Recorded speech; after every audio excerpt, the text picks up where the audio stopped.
My name's Hannah Bunting. I am the winner of the short story prize for the Bournemouth Writing Prize 2025. And I would often think about it, submitting it places and think, I don't really know where if anyone is going to want to take it. And then seeing it was kind of an open submission, and also seeing the chance to kind of get my work looked at by like Laura, for example, as a judge who's a literary agent, kind of getting that kind of feedback from people who are actually in the industry. Yeah, sounded really exciting.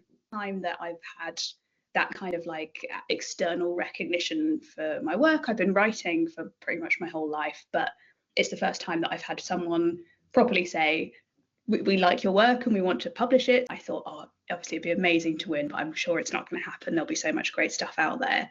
And then, yeah, getting the news that I'd won was just the extra layer on top. I was already so excited, and then yeah, it was just a very surreal, very proud feeling. I think, as somebody who wants to be a published author, there was also something about winning the prize that I was like, this is great, because this is something that I can put on my query letter for agents to say I have published work, my work has been recognised, which I know can be kind of a really powerful thing for getting that kind of attention.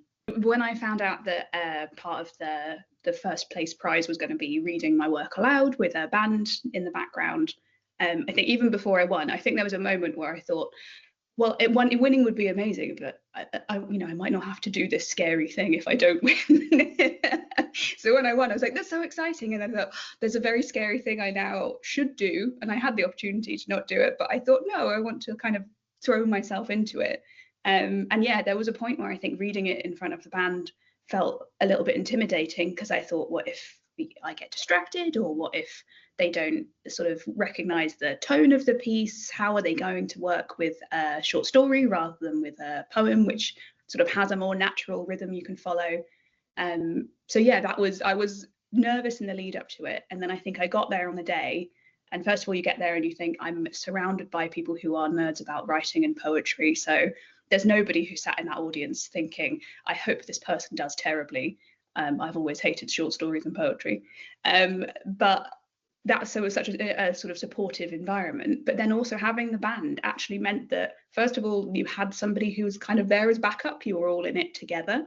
But also it added such an incredible extra layer to not just to my short story, but to all the poems that I heard read on the night.